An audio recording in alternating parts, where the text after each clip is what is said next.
নমস্কার বন্ধুরা, আমি আপনাদের সবার প্রিয় গল্পকার।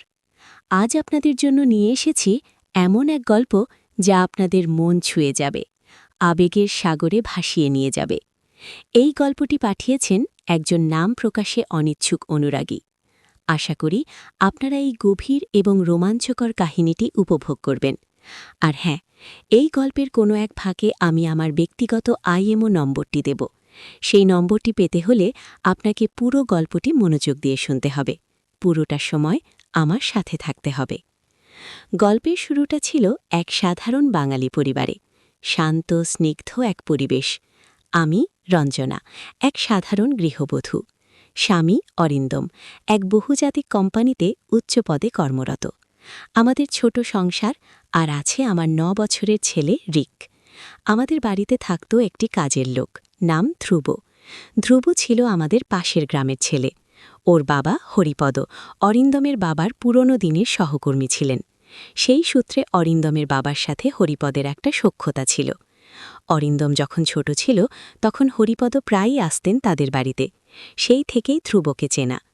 অরিন্দমের বাবা মারা যাওয়ার পর হরিপদ তার ছেলের জন্য আমাদের বাড়িতে একটা কাজের ব্যবস্থা করে দিয়েছিলেন।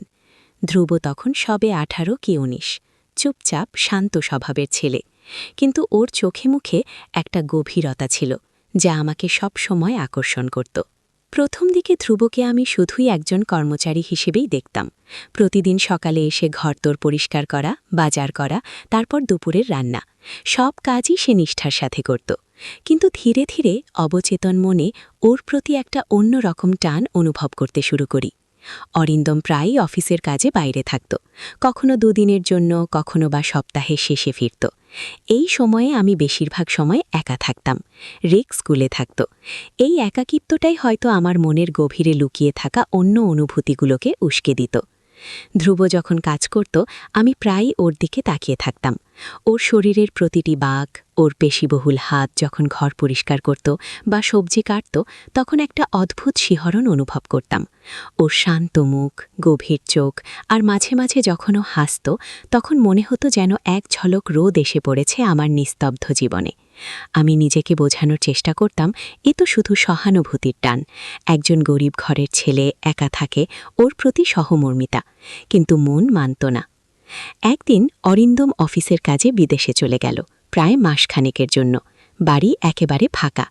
আমি আর রিককেও রাতে ওর দাদুর বাড়িতে পাঠিয়ে দিলাম। এক ধরনের অদ্ভুত আনন্দ আর ভয় মিশে একাকার হয়ে গিয়েছিল আমার মনে। এই সুযোগ, এই নির্জনতা। ধ্রুবকে সেদিন বললাম, ধ্রুব, আজ রাতে তুমি এখানেই থেকো, একা একা ভালো লাগবে না।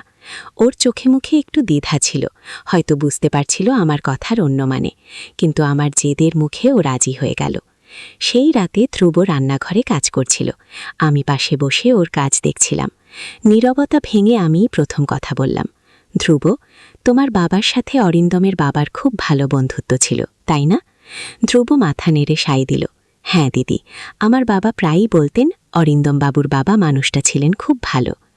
তোমার কি কখনো মনে হয় তোমার বাবার মতো তুমিও যদি অরিন্দমের বাবার জায়গায় থাকতে তাহলে তোমার জীবনটা অন্যরকম হতো? ধ্রুব একটু হাসল, সেই হাসিতে ছিল এক গভীর বিষাদ। জীবন কারোর হাতে নেই দিদি, যা হওয়ার তা তো হবেই। কথাগুলো বলার সময় ও আমার দিকে তাকালো। ওর চোখের গভীরতা আমাকে আচ্ছন্ন করে ফেলল। মনে হলো আমি যেন ওর চোখের অতলে ডুবে যাচ্ছি। সেই মুহূর্তে আমার আর কোনো দ্বিধা রইল না। আমি ওর দিকে হাত বাড়ালাম। আমার হাত কাঁপছিল। ধ্রুব স্থির দৃষ্টিতে আমার দিকে তাকিয়ে রইল। ওর চোখেও যেন এক অব্যক্ত ভাষা। আমার হাত ওর মুখের ওপর রাখতেই ও আমার হাতটা আলতো করে ধরল। সেই স্পর্শে যে বিদ্যুৎ খেলে গেল তা ভাষায় প্রকাশ করা সম্ভব নয়। মনে হলো এতদিন ধরে যে আগুন আমার বুকের ভেতর জ্বলছিল তা আজ যেন মুক্তি পেতে চাইছে। ধ্রুব, ফিসফিস করে ডাকলাম আমি। দিদি। ওর গলার স্বরটাও কাঁপছিল। সেই রাতে আমাদের মাঝে কোনো দেওয়াল রইল না। সব সামাজিক বর্ম, সব দ্বিধা, সব ভয় যেন ভেঙে চুরমার হয়ে গেল। আমরা একে অপরের সান্নিধ্যে এক নতুন পৃথিবীর সন্ধান পেলাম। ওর স্পর্শে আমার শরীরের প্রতিটি কোষে কোষে যেন নতুন প্রাণের সঞ্চার হলো। ওর ভালোবাসার তীব্রতায় আমি নিজেকে হারিয়ে ফেললাম। আমাদের সেই গোপন রাতগুলোর কথা যদি বলি তাহলে হয়তো তা এক নতুন উপন্যাসের জন্ম দেবে। ধ্রুব শুধু আমার শরীরকেই স্পর্শ করেনি, ও আমার মনকেও ছুঁয়েছিল। আমার একাকিত্ব, আমার চাপা কষ্ট সব যেন ওর সান্নিধ্যে দূর হয়ে যেত। অরিন্দম ফিরলে আমি আবার সেই আগের জীবনে ফিরে যেতাম, কিন্তু আমার মন পড়ে থাকত ধ্রুবের কাছে। ওর জন্য অপেক্ষা করা, ওর সাথে দেখা করার সুযোগ খোঁজা, এই সব কিছুর মধ্যে এক অদ্ভুত আনন্দ ছিল, আর ছিল এক চাপা ভয়। অরিন্দম মাঝে মাঝে জিজ্ঞেস করত, তোমার কি কিছু হয়েছে রঞ্জনা? তোমাকে কেমন অন্যরকম লাগছে? আমি হাসতাম, বলতাম, না তো, এমনি। কিন্তু মন জানত আমার ভেতরটা আর আগের মতো নেই। ধ্রুব আমাকে বদলে দিয়েছিল। একদিন অরিন্দমের এক বন্ধু অনিক আমাদের বাড়িতে এলো। অনিক ধ্রুবের বাবার পুরনো বন্ধু হরিপদেরও পরিচিত ছিলেন। অনিক ছিল বেশ আমোদে স্বভাবের, সবার সাথে মিশতে পারত। অরিন্দম বাড়িতে না থাকায় আমি অনিককে আপ্যায়ন করছিলাম। সেদিন দুপুরে আমি যখন রান্নাঘরে কাজ করছিলাম, ধ্রুব এসে আমার পাশে দাঁড়ালো। আমরা প্রায়ই এইভাবে লুকিয়ে দেখা করতাম। আমাদের এই গোপন সাক্ষাৎগুলোর জন্য আমি অধীর আগ্রহে অপেক্ষা করতাম। দিদি, ফিসফিস করে ডাকল ধ্রুব। কি? আজ রাতে অনিকদা থাকবেন? হ্যাঁ। কেন? আমার একটু অসুবিধা হবে। অনিকদা যদি থাকেন তাহলে। তুমি কি বলতে চাইছ? মানে, আমার বাবার বয়সী একজন মানুষ, যিনি আবার বাবার বন্ধুরও পরিচিত, তিনি যদি আমাকে এখানে এমন অবস্থায় দেখেন। আমার বুকের এতরটা থুক করে উঠল। আমি কি বলতে চাইছি সেটাও বুঝতে পারছে। এই ভয়টা সবসময়ই আমার মনে ছিল, ধরা পড়ে যাওয়ার ভয়, অরিন্দমের সামনে, সমাজের সামনে। তুমি কি কিছু বলতে চাও? আমি ওর চোখের দিকে তাকিয়ে জিজ্ঞাসা করলাম। ধ্রুব আমার হাতটা ধরল। ওর হাত কাঁপছিল। দিদি, আমার ভয় করছে। অনিকদা যদি আমাদের দেখে ফেলে? দেখবে না, তুমি চিন্তা করো না। কিন্তু যদি দেখে ফেলে তাহলে আমার চাকরি চলে যাবে, আমার জীবনটা শেষ হয়ে যাবে। ওর কথায় আমার নিজেরও ভয় লাগছিল, কিন্তু ওর মুখের দিকে তাকিয়ে আমি ওকে ভরসা দিলাম। কিছু হবে না, আমি দেখছি। সেই রাতে অনিকদা ডাইনিং টেবিলে বসে খাচ্ছিলেন। আমি আর ধ্রুব দুজনেই ওর সামনে স্বাভাবিক থাকার চেষ্টা করছিলাম, কিন্তু বুকের ভেতরটা ধুকপুক করছিল। আমি মাঝে মাঝে ধ্রুবের দিকে তাকাচ্ছিলাম, ওর চোখেও স্পষ্ট ভয়। খাওয়া শেষে অনিকদা যখন নিজের ঘরে চলে গেলেন, আমি ধ্রুবকে ইশারায় আমার ঘরের দিকে ডাকলাম। তারপর যে দরজা দিয়ে ধ্রুব লুকিয়ে আমার ঘরে আসত, সেই দরজার আড়ালে আমি ওর জন্য অপেক্ষা করছিলাম। হঠাৎ আমার কানে এলো অনিকদার গলার স্বর। আচ্ছা, এই ছেলেটিকে নতুন নাকি? আমার শরীর হিম হয়ে গেল।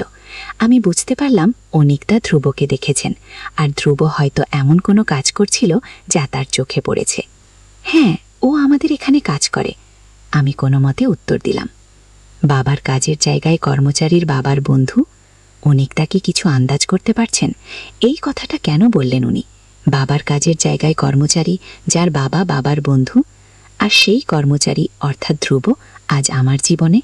তাহলে কি উনি কিছু বুঝতে পারছেন? আমি নিজের ঘরের দরজার আড়ালে দাঁড়িয়ে রইলাম। আমার বুক ধুকপুক করছে। আমি জানি ধ্রুব এখন আমার ঘরের দিকে আসছে, কিন্তু অনিকদা যদি ওকে আবার ধরে ফেলেন, যদি সব জানাজানি হয়ে যায়, আমার জীবনের সবটুকু শান্তি, সবটুকু আনন্দ যদি আজ এই মুহূর্তে শেষ হয়ে যায়।